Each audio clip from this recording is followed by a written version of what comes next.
تقریر کا موضوع ہے رحمت عالم نور مجسم صلی اللہ علیہ وسلم کا معراج جسمانی۔ اللہ تعالیٰ نے اپنے پیارے حبیب صلی اللہ علیہ وسلم کو بے شمار معجزات عطا فرمائے۔ وہ معجزات لازوال اور بے مثل ہیں۔ 30 سے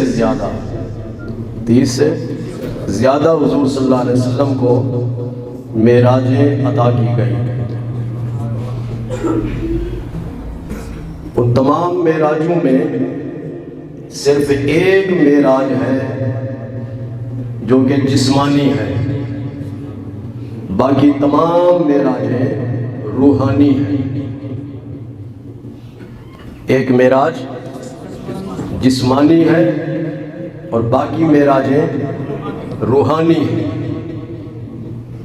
جسمانی معراج کا مقصد کیا ہے کہ حضور صلی اللہ علیہ وسلم کو اللہ تبارک و تعالی نے رجب کی 27ویں رات کو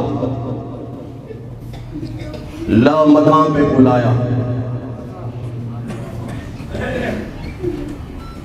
آپ لامکان پہ پہنچے،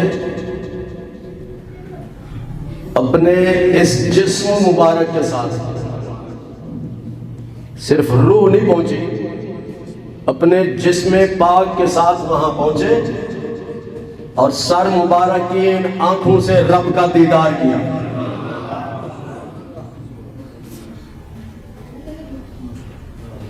یہ ہے معراج جسمانی، اور اسی کا ذکر کیا اللہ تعالیٰ نے قرآن پاک میں، سبحان الذی اسریٰ بعبدہ، پاک ہے وہ ذات جس نے اپنے خاص بندے کو، خاص یہاں بے رسول ہی نہیں فرمایا، اپنے رسول کو، بے نبی ہی نہیں فرمایا کہ اپنے نبی کو، کیا فرمایا؟ اپنے خاص بندے کو۔ اپنے بندے کا ذکر ہے، نبی رسول کا ذکر نہیں۔ عربی میں عبد کا لفظ استعمال ہوتا ہے، اتحیات پڑھتے ہیں، اشہد ان لا الہ الا اللہ واشہد ان محمدا عبدہ ورسولہ۔ عبد استعمال ہوتا ہے، یعنی عربی کا لفظ ہے، اس کا معنی ہے الروح مع الجسد، جسم اور روح کے مجموعے کا نام عبد ہے۔ صرف جسم کو عبد نہیں کہتے، صرف روح کو عبد نہیں کہتے، جسم اور روح کے مجموعے کا نام عبد ہے۔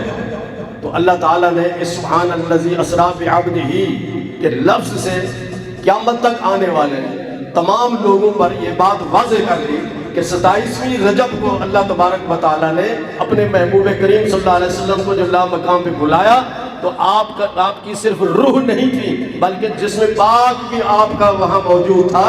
اللہ تعالیٰ کے حسن و جمال کا دیدار کیا حضور صلی اللہ علیہ وسلم نے اپنے سر مبارک کی آنکھوں سے۔ اب سوال یہ پیدا ہوتا ہے کہ اللہ تعالیٰ نے یہ جسمانی معراج آپ کو کیوں عطا فرمایا؟ جسمانی معراج آپ کو کیوں عطا کیا گیا؟ اس کا پس منظر کیا؟ اس کا پس منظر طائف کا سفر ہے۔ کس کا؟ طائف کا سفر۔ رحمت عالم نور مجسم صلی اللہ علیہ وسلم نے جب مکہ والوں کے سامنے اسلام کا پہلا پیغام رکھا، پہلا پیغام کیا ہے؟ نماز نہیں، روزہ نہیں، حج نہیں، زکوٰۃ نہیں، پہلا پیغام اسلام کا ہے لا الہ الا اللہ محمد الرسول اللہ۔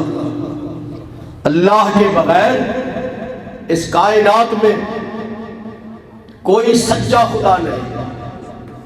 جھوٹے خدا تو ہزاروں کی تعداد میں موجود تھے، سچا خدا صرف اللہ ہے اور محمد اللہ کا رسول ہے۔ مکہ مکرمہ میں جب یہ اعلان ہوا 40 سال. کتنی عمر تھی اس وقت آپ کی؟ 40 سال عمر مکمل تھی. 40 سال کے بعد آپ کو حکم دیا گیا کہ آپ اعلان کریں کہ سچا خدا اللہ ہے اور میں اس کا رسول ہوں. اس وقت آپ کئی دفعہ سن چکے ہیں کافروں کے ایک خدا کا نام لات تھا، ایک کا نام منات تھا، ایک کا نام عزا تھا، ایک کا نام حبل تھا. تو حضور صلی اللہ علیہ وسلم نے فرمایا لا الہ الا اللہ، لا الہ، لات خدا نہیں ہو سکتا، منات خدا نہیں ہو سکتا، عزا خدا نہیں ہو سکتا، حبل خدا نہیں ہو سکتا. بیت اللہ شریف کے اندر جو تم نے اپنے ہاتھوں سے تراشے ہوئے بت خدا بنا کے رکھے ہوئے ہیں وہ خدا نہیں ہو سکتے. وہ لوگ ان میں بوڑھے بھی تھے، جوان بھی تھے، جو کہ گمراہ ہو چکے تھے، آج کل بھی ایسا ہی. انہوں نے آپ کی اس دعوت کو قبول نہ کیا، آپ کے اس نظریے کو ٹھکرایا، آپ کے اس پیغام کو ٹھکرایا. حضور صلی اللہ علیہ وسلم مکہ مکرمہ سے طائف میں تشریف لے گئے. اپنے اس نظریے اور اسلام کے پہلے پیغام کی تبلیغ کے لیے آپ نے طائف کے سرداروں کو جمع کیا، ان سے ارشاد فرمایا لا الہ الا اللہ محمد رسول اللہ. یہ جو تم نے خدا بنا رکھے ہیں یہ کوئی سچا خدا نہیں، سچا خدا اللہ ہے اور میں اللہ کا رسول ہوں. صدیوں سے وہ لوگ شرک میں مبتلا تھے، کفر میں مبتلا تھے، غلط قسم کے نظریات کے حامل تھے، غلط باتیں ان کے دماغوں میں بٹھائی گئی تھی. ان سرداروں نے نوجوانوں کو اکٹھا کیا کہ یہ شخص نئے نظریات لے کر آیا، نیا دین لے کر آیا ہے، ہمارے خداؤں کا برا بھلا کہتا ہے، ایکشن لو، ان کے خلاف موومنٹ چلاؤ. انہوں نے حضور صلی اللہ علیہ وسلم پر پتھر برسائے، پتھراؤ کیا. غلط قسم کے لوگوں کا یہ وتیرہ ہوتا ہے جی، کہ سچے لوگوں پر طعن و تشریح بھی کرتے ہیں. حضور صلی اللہ علیہ وسلم کے جسم پاک پر جب پتھر برسائے گئے تو آپ کے جسم سے خون نکلنا شروع ہو گیا. ایک بہت بڑا پتھر پہاڑی سے انہوں نے آپ پر گرانا چاہا، تھوڑا سا نیچے آیا وہ رک گیا. آج بھی وہ پتھر موجود ہے اس پہاڑ پر، میں نے بھی دیکھا، جہاں زیب نے بھی دیکھا، وہ ہم نے پتھر دیکھا، آج بھی وہ موجود ہے پتھر. جانتے ہیں جسم، آپ کے جسم کی کیا شان ہے؟ حضور صلی اللہ علیہ وسلم کے جسم پاک،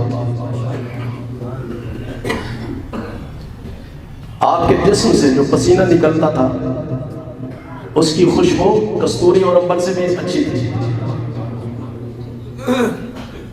ہم دن میں اچھے شیمپو سے، اچھے صابن سے 100 مرتبہ نہا لیں، ہمارے جسم سے جب پسینہ نکلے گا تو اس میں بو ہوگی، بدبو ہوگی، خوشبو نہیں ہوتی. اور اگر یقین نہ آئے تو پھر اپنے بغلوں میں ہاتھ ڈال کے پھر اپنے ہاتھوں کو سونگے. حضور صلی اللہ علیہ وسلم کا پسینہ مبارک صحابہ کرام صحابیات جمع کرتے تھے بوتلوں میں. آپ نے پوچھا کیوں جمع کر رہے ہو؟ تو عرض کرتے تھے کہ ہم اس کو خوشبو کے طور پر استعمال کریں. اور پھر آپ کی خوشبو کا یہ عالم تھا کہ جس راستے سے گزر جاتے تھے وہ راستہ مہک جاتا تھا.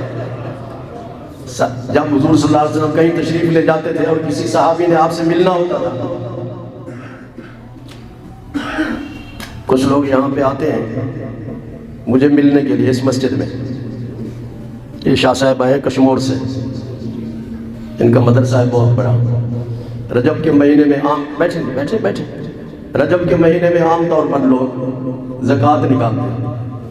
رجب کا مہینہ زکوٰۃ کا مہینہ ہے، اور کچھ لوگ ماہ رمضان کا انتظار کرتے ہیں، پھر اس میں نکالتے ہیں۔ تو جو مجھے ملنے کے لیے آتا ہے تو شیخ صاحب اس کو راستہ بتا دیتے ہیں کہ جی وہ مصطفیٰ ٹاؤن میں رہتے ہیں، فلاں جگہ رہتے ہیں، فلاں جگہ جا کر ملاقات کر لو، کہ نہیں یہی ہوتا ہے۔ صحابی جب بھی حضور صلی اللہ علیہ وسلم سے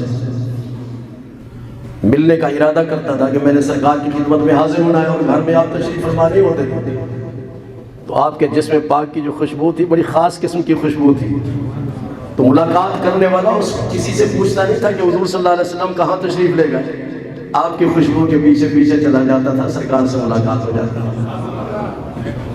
تو جسم پاک جس کے پسینے کی خوشبو کا کستوری اور عمر بھی مقابلہ نہیں کر سکتے تھے، ان نوجوانوں نے اسی پاکیزہ اور لطیف جسم پر پتھر برسائے، اور وہ جسم پاک جس کی دوسری خصوصیت یہ ہے کہ اس جسم کا سایہ نہیں تھا۔ جتنے بھی آپ بیٹھے ہیں جب دھوپ میں جائیں گے سایہ ہوگا آپ کے جسم کا یا نہیں، لیکن حضور صلی اللہ علیہ وسلم کے جسم پاک کا سایہ نہیں تھا۔ سورج کی روشنی میں چلتے تھے سایہ نہیں، چاند کی روشنی میں چلتے ہیں تو سایہ نہیں، یہ آپ کے جسم پاک کی خصوصیت تھی۔ جب خون نکل رہا ہے آپ کی خدمت میں ملک الجبال پوری دنیا کے پہاڑوں پر جس فرشتے کا کنٹرول ہے، ان پہاڑوں کی ایڈمنسٹریشن جس فرشتے کے پاس ہے، وہ حضور صلی اللہ علیہ وسلم کی خدمت میں حاضر ہوتا ہے۔ عرض کرتا ہے اجازت دے طائف کے دونوں پہاڑوں کو میں ملا دیتا ہوں اور ان سب کو کچل کر رکھ دیا جاتا ہے، ختم کر دیتا ہے۔ جبریل علیہ السلام حاضر ہوئے، یا رسول اللہ صلی اللہ علیہ وسلم انہوں نے آپ کے جسم کو نقصان پہنچایا، تکلیف پہنچائی، درد پہنچایا، ایذا پہنچایا، مجھے اجازت دیں میں اس بستی کو زمین سے اٹھا کے آسمان تک لے جاتا ہوں اور وہاں سے اس کو الٹا دوں گا، یہ سب صفحہ ہستی سے مٹ جائے گا۔ کون پیشکش کر رہا ہے؟ جبریل علیہ السلام۔ اور ایک پہلی پیشکش کس کی تھی؟ پہاڑوں والے فرشتے کی۔ تو حضور صلی اللہ علیہ وسلم سے جب عرض کیا گیا تو کیا فرمایا؟ یہ سب کے لیے حضور صلی اللہ علیہ وسلم کا فرمان مشعل راہ ہے۔ کرسی پہ بیٹھنے والا ہو، کسی بھی منصب پر کوئی آدمی بیٹھنے والا ہے، بڑا ہے، ان سب کے لیے سرکار کا یہ فرمان مشعل راہ ہے۔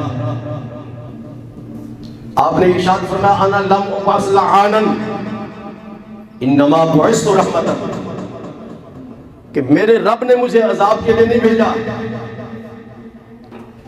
اللہ کی مخلوق کو تکلیف پہنچانے کے لیے نہیں بھیجا، اللہ نے مجھے ساری کائنات کے لیے رحمت بنا کر بھیجا، ساری کائنات کے لیے رحمت بنا کر بھیجا ہے۔ رحمت کا معنی کیا ہے؟ ان اللہ یعطی وانا القاسم، اللہ دنیا کی تمام نعمتیں، دنیا کی اور آخرت کی تمام نعمتیں مجھے دیتا ہے، اس نے مجھے دے دی ہیں۔ دنیا کی تمام نعمتیں، اس میں اولاد ہے، مال و دولت ہے، علم ہے، یہ آسمان ہے، زمین ہے، سورج ہے، چاند ہے، ستارے ہیں، سارے جتنے بھی نعمتیں ہم دیکھ رہے ہیں، آنکھیں اللہ تعالیٰ نے دی ہیں، ناک عطا کیا، دانت عطا کیے، زبان عطا کی، ہاتھ عطا کیے، پاؤں عطا کیے، ساری نعمتیں ہیں اللہ تعالیٰ کی۔ میرے آقا کریم صلی اللہ علیہ وسلم ارشاد فرماتے ہیں ان اللہ یعطی وانا القاسم، اللہ مجھے عطا کرتا ہے، میں رب کی نعمتوں کو ساری کائنات میں تقسیم کرتا ہوں۔ نبیوں کو نبوت ملی، یہ بھی نعمت ہے آپ کے وسیلے سے۔ ولیوں کو ولایت ملتی رہے گی قیامت تک، یہ بھی آپ کے وسیلے سے۔ رسولوں کو رسالت ملی آپ کے وسیلے سے۔ علم ملتا ہے آپ کے وسیلے سے، دولت ملتی ہے آپ کے وسیلے سے، رزق ملتا ہے آپ کے وسیلے سے، اقتدار ملتا ہے آپ کے وسیلے سے۔ یہ ہے رحمت کا معنی۔ تو آپ نے ارشاد فرمایا اللہ نے مجھے عذاب کے لیے اور لوگوں کو تکلیف پہنچانے کے لیے نہیں بھیجا، رب نے مجھے تو ساری کائنات کے لیے رحمت بنا کر بھیجا۔ آپ نے اس تکلیف کو برداشت کیا، کیا کیا؟ برداشت کیا، لیکن اپنی ذات کے لیے ان سے بدلہ نہیں لیا، اپنی ذات کے لیے ان سے بدلہ نہیں لیا، دکھ پر، درد پر، تکلیف پر صبر کیا۔ برداشت اردو کا لفظ ہے، عربی میں اس کو کہتے ہیں صبر۔ کیا کہتے ہیں؟ اور حضرت داتا صاحب رحمۃ اللہ علیہ نے اپنی کشف المعالم شریف میں ایک مستقل باب بنایا صبر کا، اور اللہ ارشاد فرماتا ہے یا ایھا الذین آمنوا استعینوا بالصبر والصلاۃ، اے ایمان والو تم مدد مانگو، کس سے؟ صبر سے اور نماز سے، صبر سے اور نماز سے۔ ہمارے اندر برداشت کا مادہ نہیں، برداشت کا مادہ ختم ہو چکا ہے۔ ملک کس سے مضبوط ہوتا ہے؟ کس سے مضبوط ہوتا ہے ملک؟ پہلی چیز فوج ہے، کیا ہے؟ اس سے مضبوط ہوتا ہے۔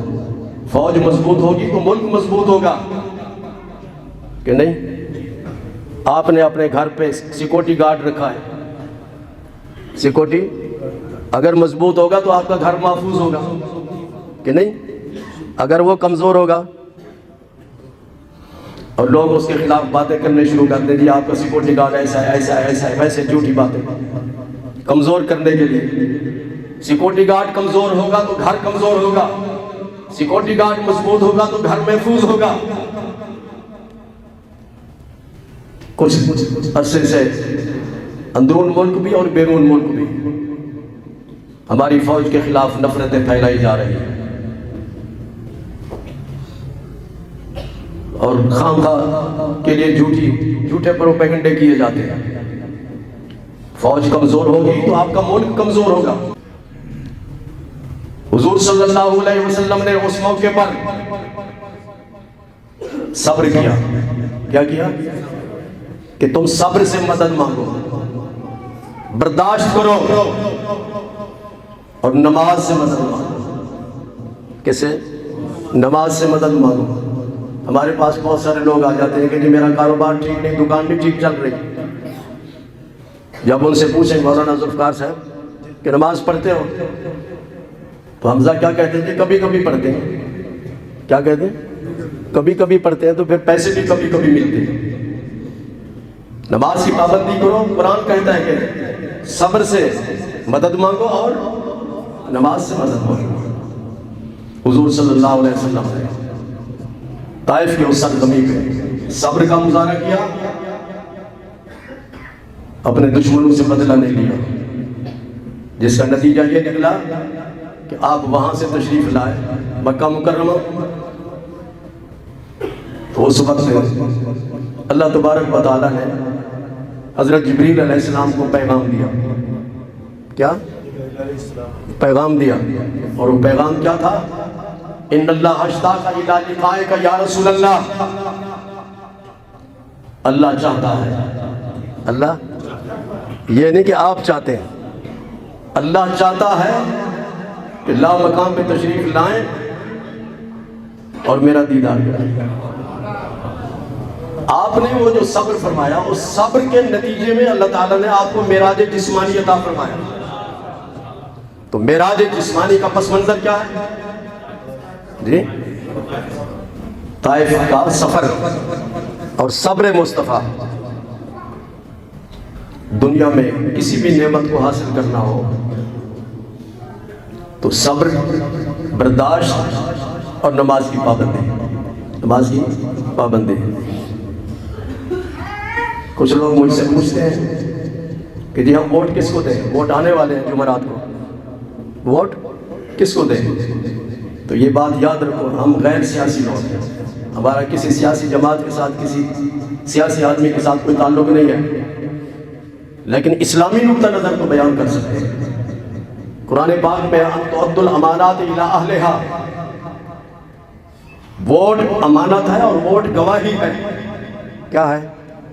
جب آپ ووٹ دیتے ہیں کسی کو تو آپ گواہی دے رہے ہوتے ہیں کہ میں جس کو ووٹ دے رہا ہوں یہ ملک سے بھی محبت کرتا ہے، ملک سے بھی محبت کرتا ہے، یہ ایماندار بھی ہے، دیانت دار بھی ہے، امانت دار بھی ہے، اور اس کا عقیدہ بھی ٹھیک ہے اس کا۔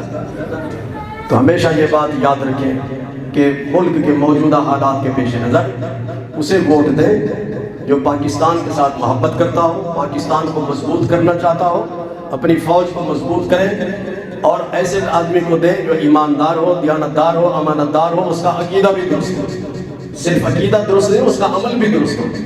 میری دعا ہے کہ اللہ تبارک و تعالی ہم سب کو سیدھے راستے پہ چلنے کی توفیق عطا فرمائے۔ وآخر دعوانا الحمدللہ رب العالمین۔